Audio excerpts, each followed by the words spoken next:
Okay, and I'll share my screen to kind of walk through.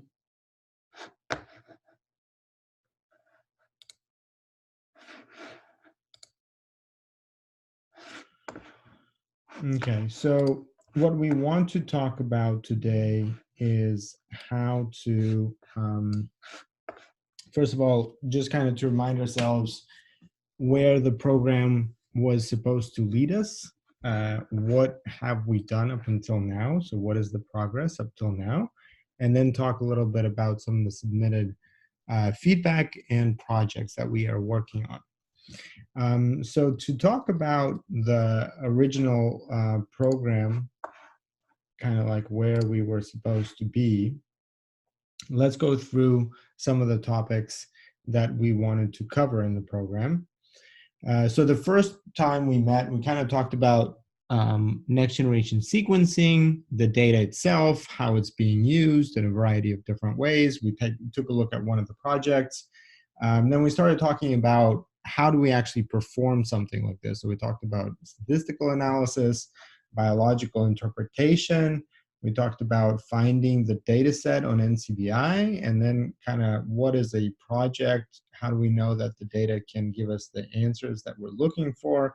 And so where we are today is working through submitting your final kind of ideas. And the regular process, right, what I think most of you should be realizing by now is that, first of all, any idea that first comes to mind is very premature, right? You kind of have this idea, it's very vague. You don't know how to translate it into practical steps, how to get from where you are now to actually getting something interpretable.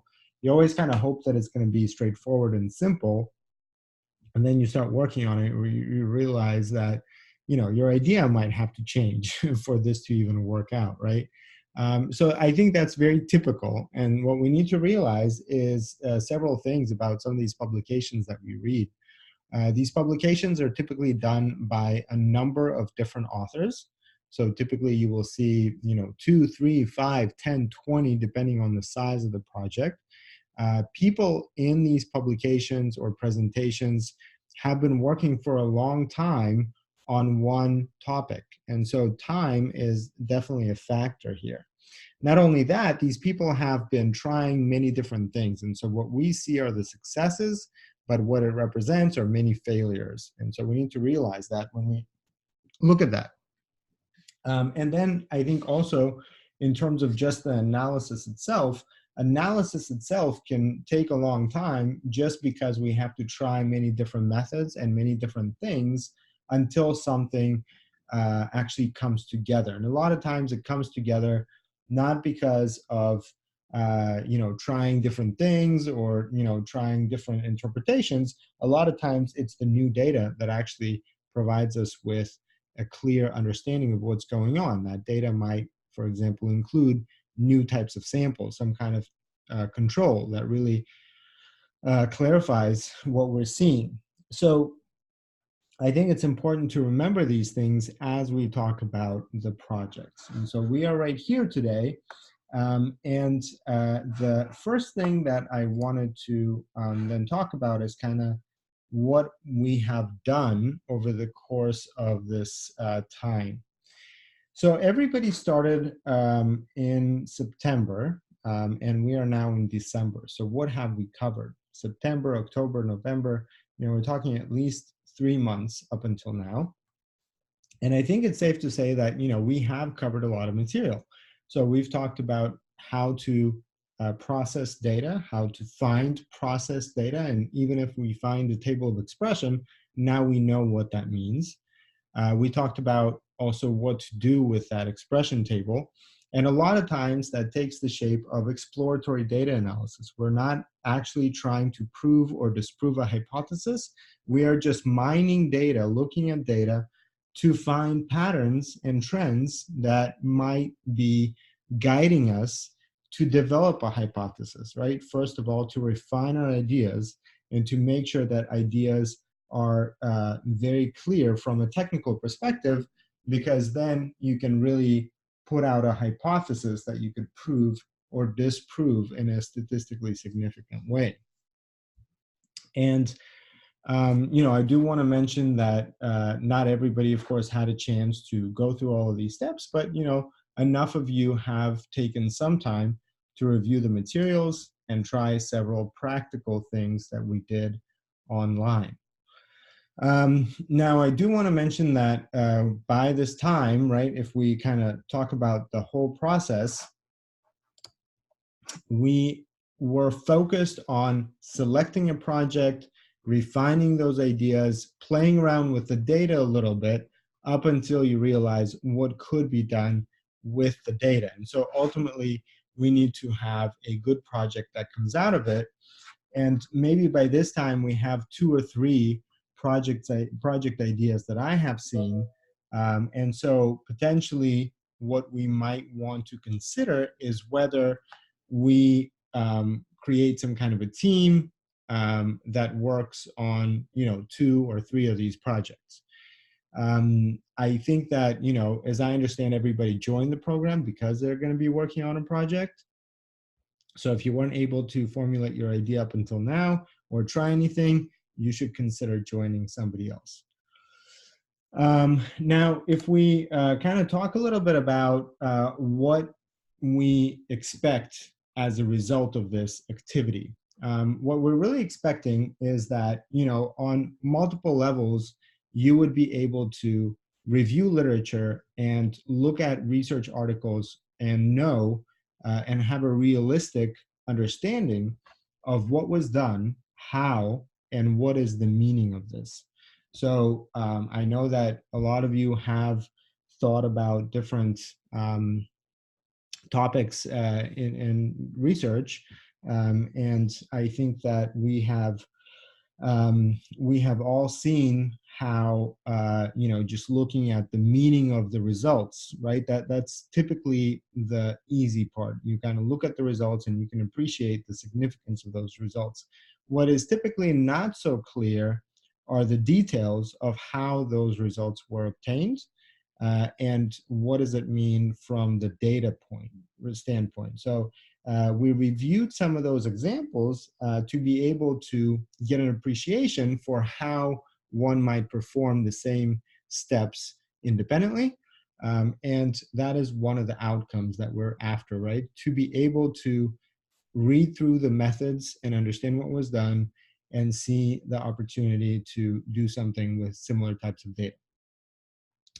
The second thing is really the practical skill, right? So having a practical skill of being able to do that, and that means being able to spot interesting patterns, being able to relate the data to the biology, and being able to speak about it with understanding and hopefully utilize some of those skills in your own research projects.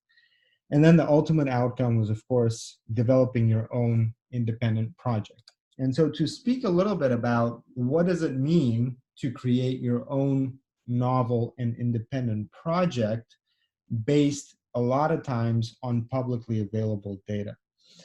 So I think that, first of all, you have to have a good understanding of data types to be able to think of a project, right? And so in this program, we talked about transcriptomic data, which means several things. It means gene expression, of course, but it also means alternative splicing and variation in that alternative splicing.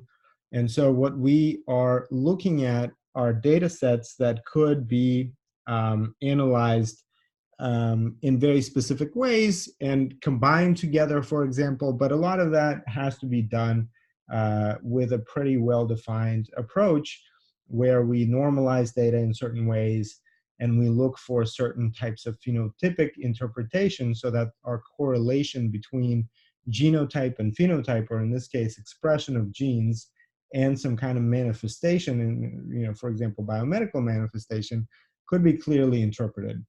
And so a lot of aspects of these public domain data sets come to mind when we want to consider that we've seen also in this program. One of them is the fact that you need to have sufficient number of samples to be able to conclusively say something about a specific condition, right? So a lot of times there's a lot of interpersonal variation. For example, in drug response, or some of these non-genetic, not well-defined conditions, you will find that a lot of interpersonal variation and missing data on something that is important. For example, other drugs that people are taking, weight that we might not know, or lifestyle that we might not know, and that can impact our ability to interpret something, right? And so this data is going to be messy and noisy. And that's going to be especially obvious when you combine multiple data sets from different studies, because now you have additional level of noise, how the data was collected, how it was processed, how it was created, and what was the experimental design. So reading into the data preparation is going to be important. The other thing is that nevertheless, for some clear ideas that you might have, for example, we looked at this idea in the beginning with the cell line project. Those were cell lines taken from multiple other studies. And in fact, two different types of experiments were combined together. One experiment was on measurement of drug efficacy. Another one was on expression levels of different genes. So those two types of data were combined together, and combined together pretty effectively. So even though there's a lot of variation and there's a lot of noise that comes from combining public domain data, sometimes it is possible, if we combine it in the right way, and if we actually take the time to read through the way data was prepared, to make sure that it is compatible. So as a result of that, we can create something new, right? So we can read through multiple papers that talk about some subject, select data sets that represent some conditions, and then be able to compare those conditions, or even do collect a data set and prepare a data set that we can mine and we can look through, and we can potentially find something new. The other thing is that we asked everybody to think how this project could be described. And describing the project means giving it a concise title that kind of symbolizes what it is that you are planning to talk about. It has to have a description similar to an abstract. You have to have a data set that is well defined. If you take data sets from multiple different studies, you have to explain how you're going to merge them. And then typically you will have some reference publications, right? So some reference to, for example, how the data was created, or how the study was conducted, or if it's a more research topic, then there are other many types of studies that can reference the significance and the impact of your results. And then based on these kind of preparation steps of really defining the idea, then there was a plan to meet with a mentor to find someone that could guide you from an expert standpoint, kind of provide critique to help make that idea better. And then based on that, we could translate the analysis plan into very detailed steps that you could take to actually conduct the analysis and then be able to present it. And so to facilitate that, right, we have these example courses, and we have some progress that you have made that makes us feel that, some of you are actually ready to do some of that kind of analysis independently. So to talk about some of these project ideas, I wanted to, kind of look at the different people that we see here on the list. So, some of your profiles, and see where you are, and maybe take a little bit of time to talk about your experience so far. I mean, I know that we've been out for this long time, not really communicating a lot, but before, when we left off, there were two things that we did last. One is we talked about how to find data online. We talked about that a couple of last meetings. How to find data on NCBI, whether it's gene expression omnibus or it's the read archive, SRA files. So GEO or SRA, how to not only find some data set, but then refine it with different filters. For example, if you want to look for a specific condition or you want to look for a specific type of an organism, mouse, human, etc. And then how to even download those files, right? So if it's GEO, how to download the gene expression tables and clean them up so that you could perform analysis. And then if it's SRA, how to download the NCBI run table, run info table, that allows you to upload FTP links directly from NCBI to process that data. So that was something that we did. And then another thing that we did is we asked you to fill out a form on your experience so far. And so we've been looking at the responses and kind of thinking about those responses and what we can do to help you achieve your goal in terms of being able to present your project idea, in the near future. So with this kind of brief overview, maybe I can ask some of you to share, if you have any, let me just open the chat here.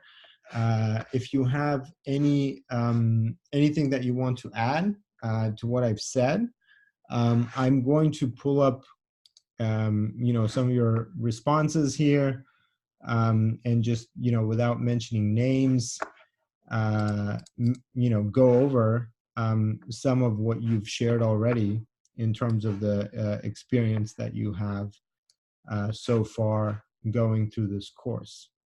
But before I do that, I want to pause and make sure that anyone that wants to add to that or has any comments on what I've said, you're welcome to do that.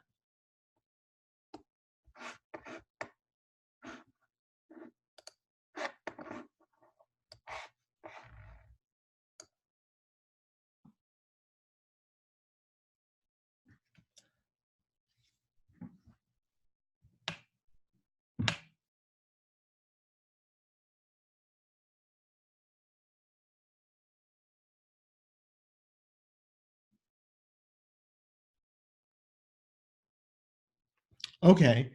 Yeah, perfect question, Ethan, on something that we'll talk right after this. So right after this, I actually did want to look at your data and talk a little bit about, how do we prepare, these different potentially studies and combine them into one data set that we can effectively analyze. So I'll get to that really quickly. I want to quickly review some of these responses and kind of talk about some of the issues that are highlighted here. So the first one, my experience has been fine. At some point in the course, I did get lost and confused, but I was able to push past that. There was also parts that were easy to understand. So first of all, I'm glad to hear that some of the things are easy to understand. And then, whenever there are difficult things, I hope that you can all reach out to us and let us know how we can clarify or maybe even take a one-on-one session and discuss some of these things. So I think that would be very important, not just to know that, at some point things were difficult, but knowing specifically what it was that was difficult and trying to come to, an understanding of what we can do. Is that something that we can do? Did you just have like a difficult week and that was difficult? Or was it something that we did in terms of presenting the material that could be improved? This course has taught me an abundance of information that will be useful to me in my science fair project as well as in my academic career. So obviously that's a great response. Transcriptomics 1 was easy to understand information, but I struggled with determining what was important to write down and remembering key pieces of information. Transcriptomics 2 so far is good because you are learning very project-specific information, but I'm struggling with data management. So one computer died, died 3 times while I tried, what does it say? Um, okay, mess with the t-test stuff and getting the numbers correct on the Excel. There are more specific information I would be happy to share. Please feel free to contact me. So yeah, we would want to know more. I think that, there are large numbers sometimes, and if your computer is not very powerful, doesn't have a lot of RAM, that could be difficult. Potentially you might consider using something like Google Drive, where you don't have those restrictions, even though that might, require some time. Um, Another point of feedback: my experience level, the subject matter covered in this course is unfamiliar and information rich. The course excels at presenting the key points of the subject comprehensively, but I feel there's more information that concerns my interests that still remains unknown to me. So here again, I would love to know more about it. What kind of information that you have an interest in that could be covered in greater detail? How could we improve, moving forward, and address those things so that you feel like you have what you need to address the interest that you do have. And then basically this is something about, being busy and, teaching and things like that. And so obviously I understand there's a lot that goes into performing the actual analysis and then thinking through some of these topics. So I definitely understand. So again, if you want to add anything, if you have not filled out this form, please feel free to add more to this. I am going to share this form with you all again, just in case you have not been able to fill it out. So if you have anything else that you would like to share, please go ahead and fill this out. Okay. So we'll talk about that more later. So now I wanted to quickly talk about two projects. One of them is for Ethan. Ethan is working on, has been running a lot of different pipelines, and you have, I think, a pretty good idea of what you're trying to do. I do have to say that I'm not very clear myself on what exactly it is that you're trying to do. I have not seen like more of a technical description of how your analysis will be done. And maybe that's something to start thinking about. Right now, I think you're at a stage where you're mining data, right? You're playing around with the different annotations that you have for samples and trying to develop a sense of what could be actually answered with this data. Is that correct, Ethan?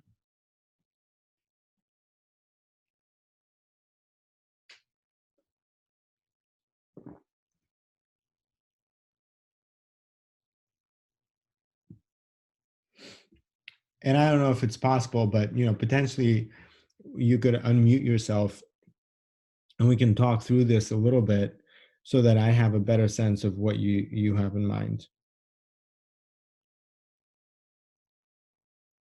Okay. Hi, can you hear me? Yes. Okay. Well, recently I've been a bit busy as well, but I think I've gotten a general idea of what I want my project to be about. So yeah, you're definitely correct in that I was just kind of playing around with the data to see what I could answer with it.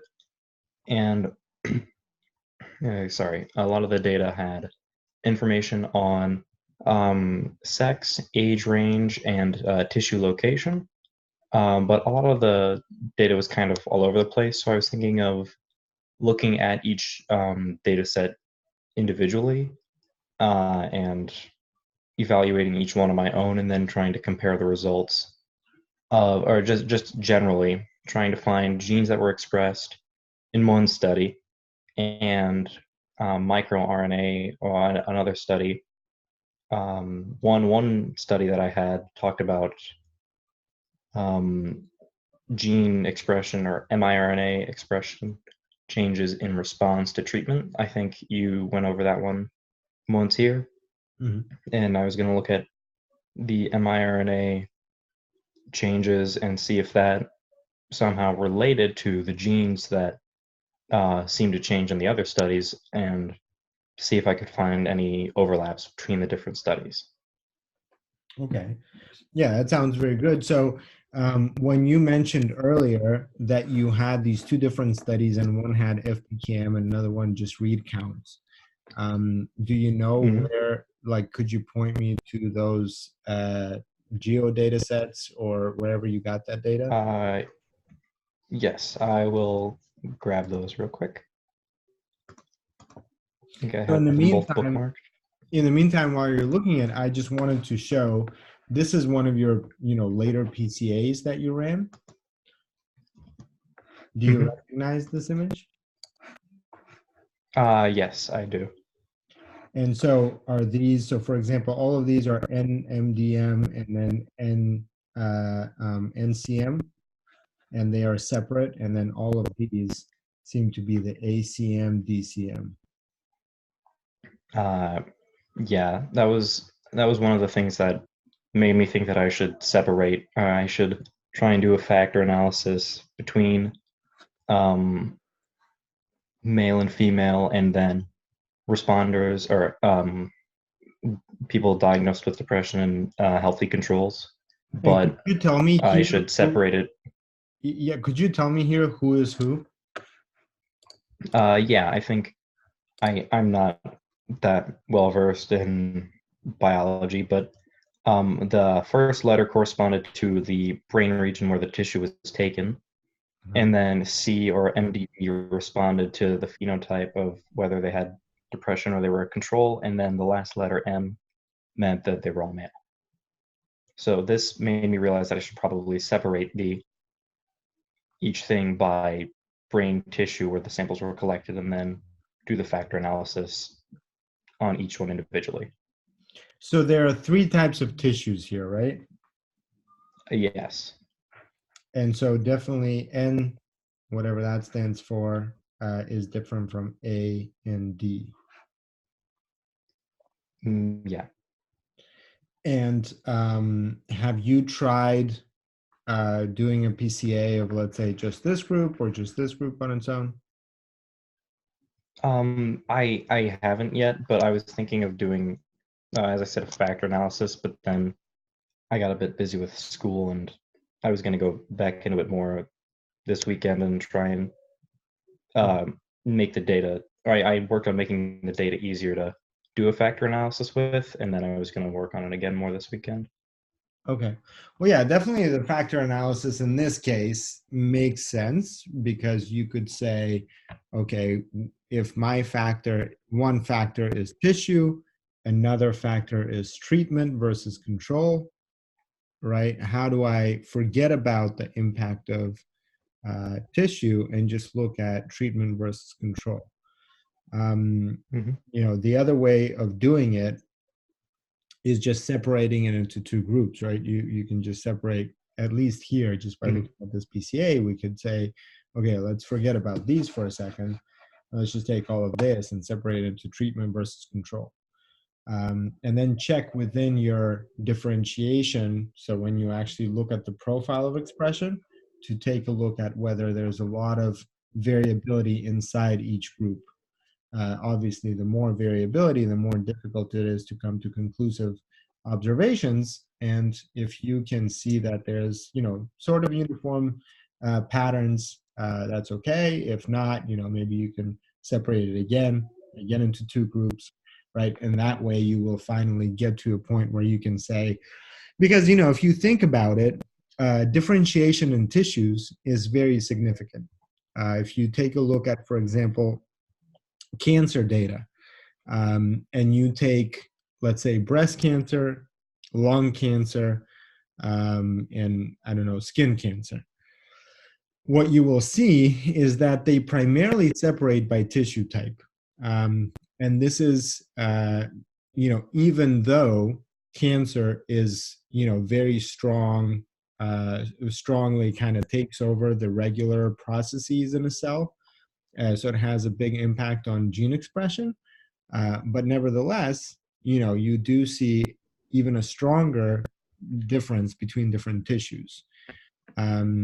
So different tissues in terms of, in this case, you're talking about response to treatment. Response to treatment is definitely not as strong as cancer, or some like major disease.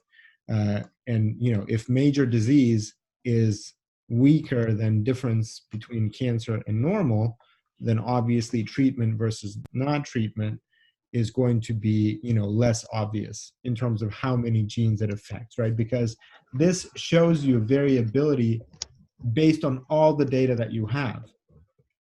So if you have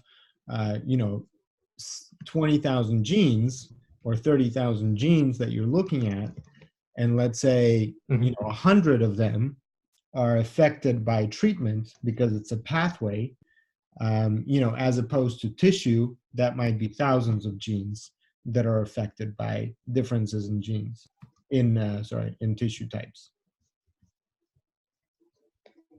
Yeah, that is one of the reasons why I wanted to separate it by that. And I found the two studies. Great. Okay. So this is sex-specific transcriptional signatures in human depression. And you have here the human and the mouse. So which one did you use, the human? I just looked at the human.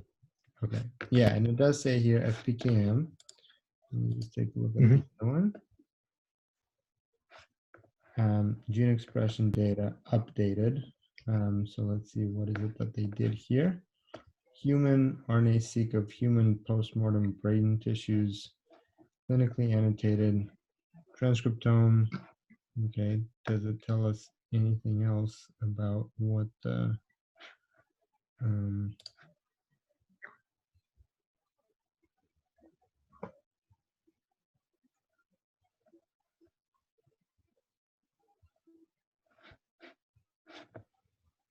okay, so here you can probably go to here.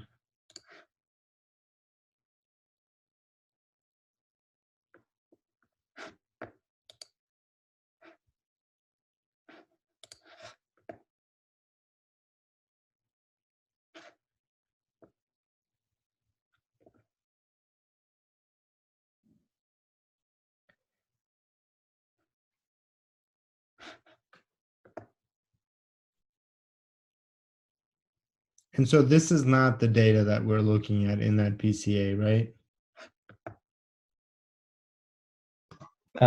This was not. Okay. Okay, well, yeah. So, I mean, for example, one of the other things that you might want to look at, depending on what they posted in the geo data set, I don't know, but just take a look over here. You see that megabases. So this is, size and, what the coverage is. You can see quite, some variation here as well, right? So for example, it might go all the way to, let's say 3,000, right? And as low as maybe 1,400, right? This is just the size of, that data set. So, these differences in size, I don't know exactly why there is so much difference, but a lot of times that has to do with, coverage, for example.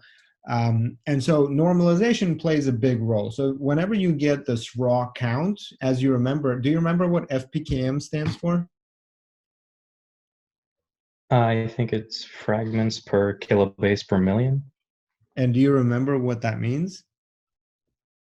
It's instead of reads, it finds the fragment. So it's for paired end, and it does both. But I think that's the fragment part. And then kilobase is, I think when I looked it up, it was I tried to refresh my memory to see if I could convert both to the same thing. And I think kilobase was the size of the gene. And then per million was just divided by a million. Right. So it actually, accounts for length of gene, but also the total number of reads that you have. So if you, have different sizes, that means that you have different number of reads per, different coverage. For example, coverage means just, the amount of average, on average, how many reads do you have per position? So whenever you have this difference in size, FPKM actually normalizes by that. And so let's go back here to the geo.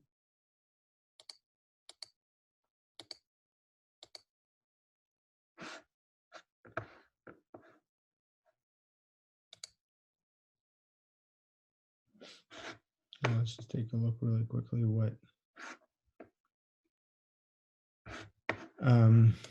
the data looks like.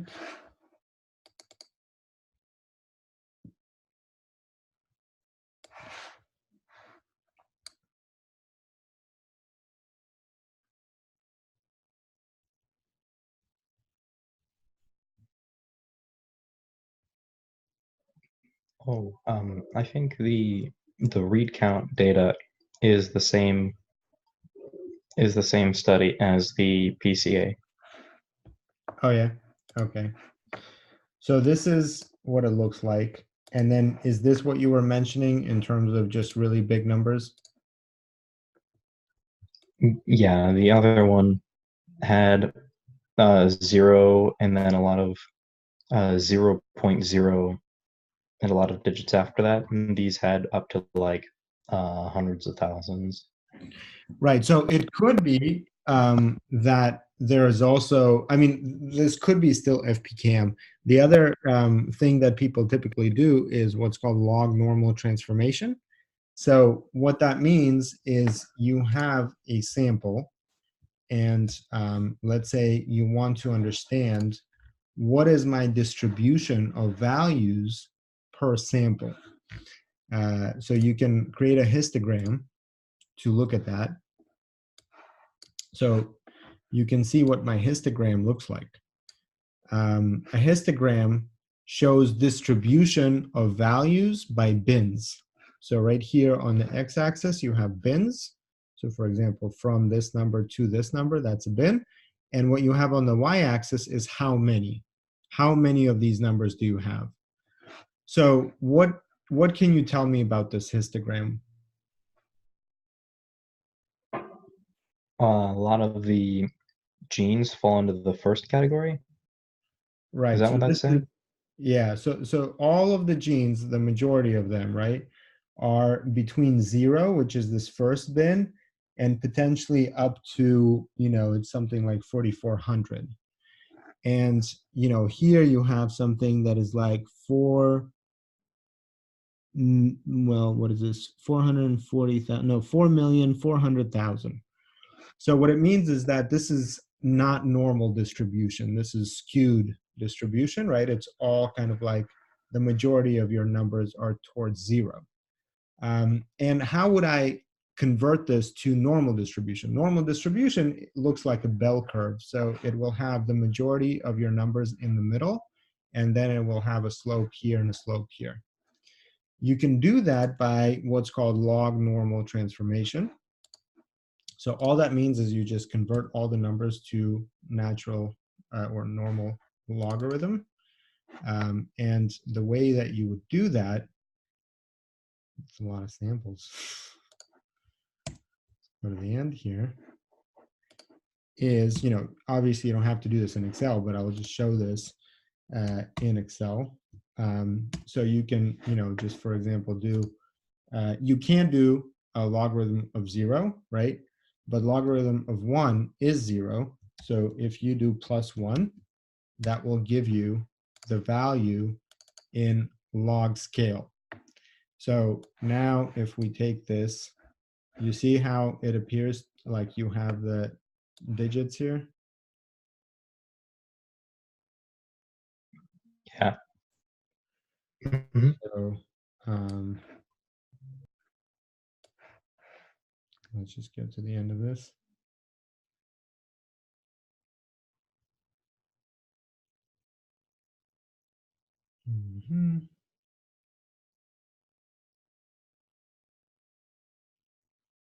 And that will also give us how many genes do we actually have. So right now we're somewhere around 6. And because it's a lot of them, it doesn't want to just let me double click on the corner there. Well, let's see, it should be around,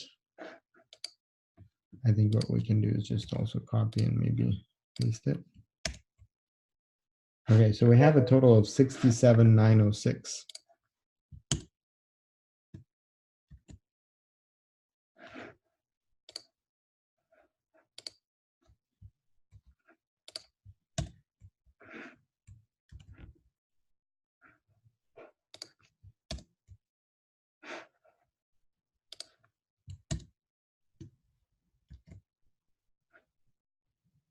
No.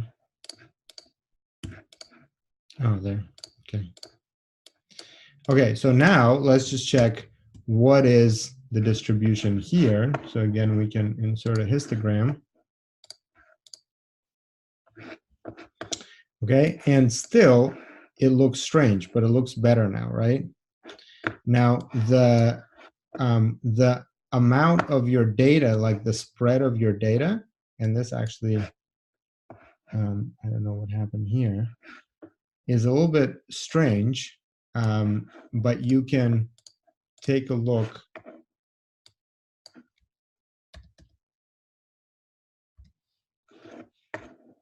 and see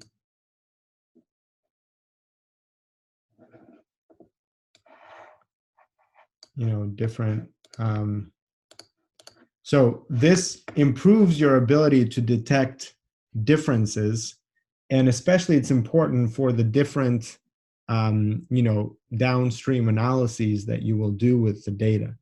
So a lot of people, what they do is it's part of your standard kind of procedure is just to not deal with raw FPKM data, but to transform it into log scale. Now, it's important to remember that if you do that, and for example, you do something like t-test, where you're looking at difference, one of the things that you will do to calculate fold change is instead of divide one average by the other, or one sample by the other, you will do minus. So I think that maybe explains more of what the data differences are. And obviously it is important to have the same type of data when you put it into something, let's say like PCA. So make sure that you do this kind of change to your data. What is important to say is that, and I know that you've been using quantile normalization, inside the platform you can do that automatically as part of your pipeline. Okay, yeah. So I'll just show you how to do that and where to select that. Okay, so here in unsupervised analysis, you've got the PCA, and PCA allows you to transform the table to LN. And what I think you will get as the output is also the input to the PCA. So that will be already log transformed. The same thing will be under your utilities, where you have quantile normalization. So if you go to quantile normalization, you can also do this. Okay. So it is important to standardize data. And as you probably read in some of the online courses, there's also what's called batch effect correction. So when you take two different studies and they seem to have, let's say, a similar pattern, let's say if you look over here on your PCA, let's say this was study 1 and this was study 2. One way to do batch effect correction is to artificially put them in the middle together. So you do some adjustment to all the values so that there isn't a separation that is mostly responsible for the two different studies. Obviously, that would be your last step. You want to first make sure that the data is conceptually standardized, like normal transformation and quantile normalization. Do you understand what quantile normalization is?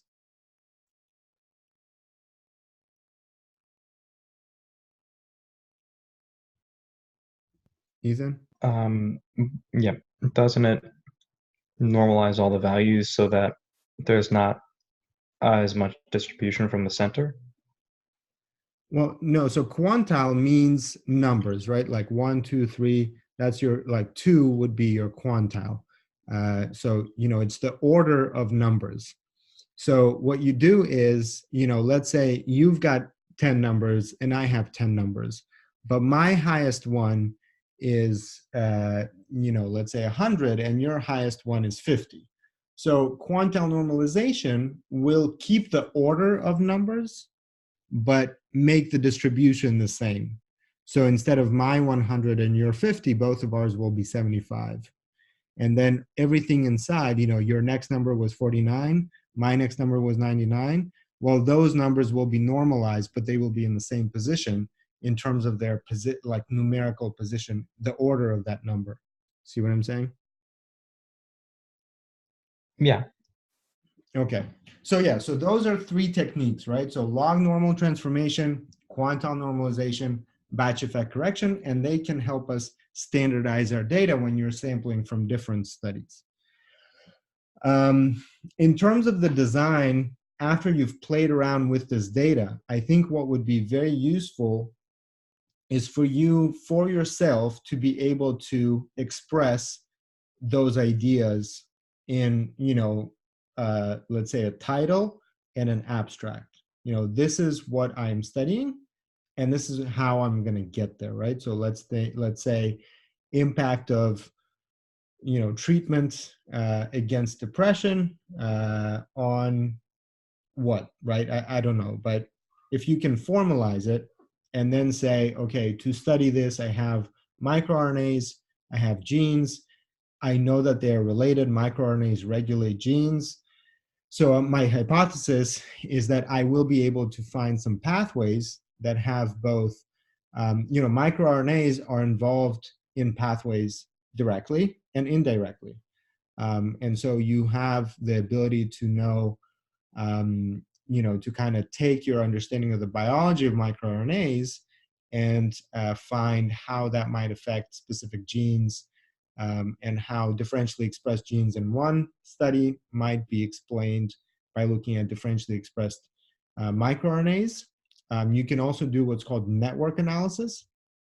Network analysis allows you to find correlation or anti-correlation between elements in your network and find clicks, or find most kind of clusters, well-defined clusters, and those well-defined clusters might explain some variability in your data set. So, but once you think about what is it that you want to study exactly, how you plan to study it, and a lot of those methods are described in, for example, Transcriptomics 3, it would be good to have another review before our next meeting. And so our next meeting, by that meeting, I hope that, you definitely seem to be advanced in your, project description. So it would be great to kind of anticipate that by next time we meet, we can finalize that. Okay, thank you. All right, so with the time that we have left, I wanted to also quickly look at the at another project that was shared by Hannah, I believe. And quickly before that, I wanted to show. So Hannah was working on some differential gene expression pipelines. And some other people were also running some pipelines here as well. And so I just wanted to kind of make sure that everybody understands, for example, if we take a look at this differential expression pipeline, how do we know that that pipeline was successful? So if you go here and you see numbers here, they're not zeros, you know that, pretty much there's something to this, right? Something came out of this. If you take a look at obviously what's inside, it might not be a lot. But if there's something, then as you can see over here, right, there are some samples, there are some genes, they have some, values. That means that your pipeline has worked. So that's just to clarify. And then I wanted to mention, so Hannah, I believe, submitted a project idea, and I can't say that I completely understood what the objective of the study was, but I did. One of the questions was, well, looking at this data, how do we know that this is data that we can use? And I suppose that the next one would be, what can we do with this information? So I don't know, is Hannah here? Okay, maybe not. But maybe this will be useful for, the rest of us as well. This is, so if you kind of, she gave me a publication. Let me get there. So this was the publication. Public BCR present in a unique dual receptor expressing lymphocyte from type 1 diabetes patients encodes a potent T cell autoantigen. And the idea here was that T and B cells are the two known lineages of adaptive immune cells. Here we describe a previously unknown lymphocyte that is a dual expressor of TCR and BCR and key lineage markers of both B and T cells. In type 1 diabetes, these are predominated by one clonotype that encodes a potent CD4 T cell autoantigen in its antigen binding site. And then they talk about, how do they measure this? So the idea is that this new, type of peptide, and what they provide here, if you look, so this is the abstract of this project. Right here, you have related information. And you can find, interesting things here. For example, articles frequently viewed together, geodata sets, SRA, right? Related project, SRA. So if you click on SRA, and we can also click on the geodata set. If you click on SRA, this will be the raw data, right? And first of all, what we want to understand is, okay, what is this? So we see here that this is RNA-seq, and that fits in with the program, right? We're studying gene expression, so RNA-seq is going to be appropriate. So if we look at here a little bit more, we can see a lot more information about what this is. So peripheral blood samples were obtained from diabetes patients. Cell phenotypes were analyzed with a flow cytometer. And then you have, what exactly is this, right? So strategy used to isolate DEs for high throughput sequencing analysis. So what they did is they separated, everything into cells, different types of cells. You can do that with flow cytometry. And then they were looking for, these DEs and sequence them.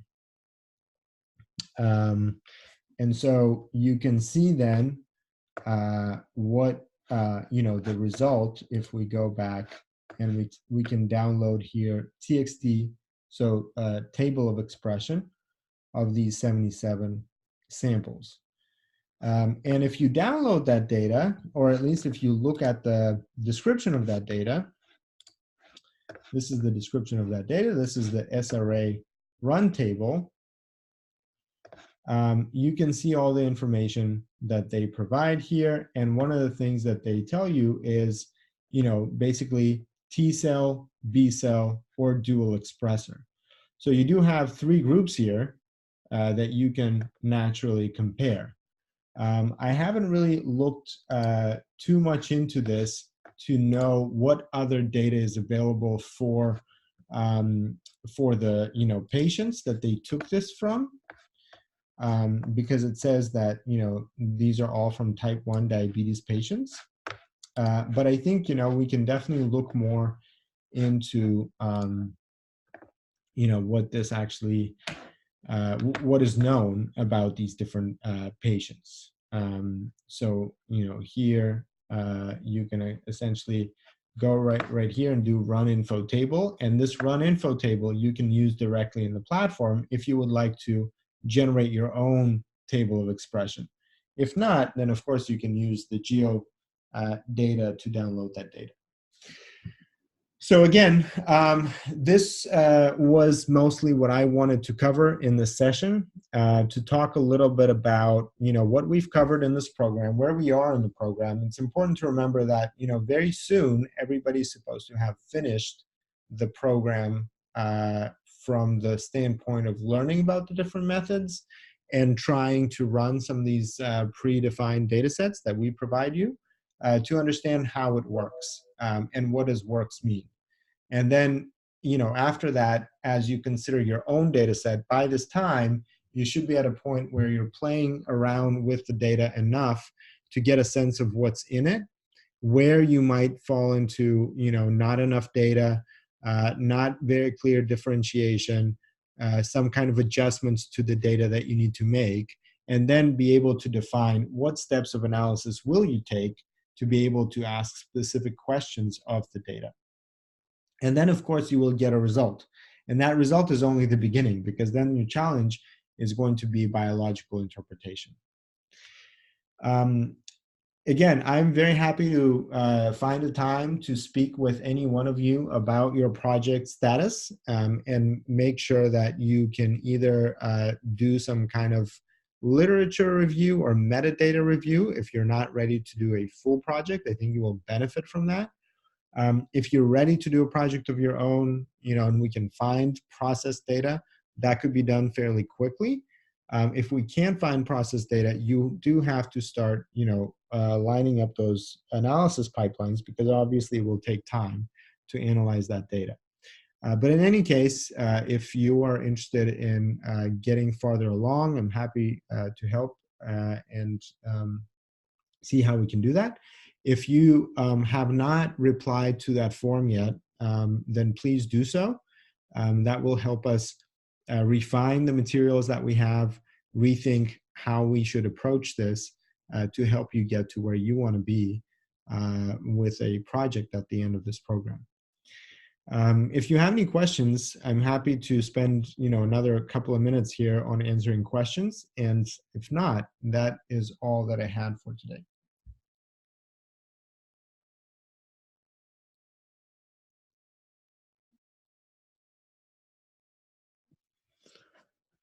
Okay. Thank you everyone for joining today. I'm going to stop the sharing and stop the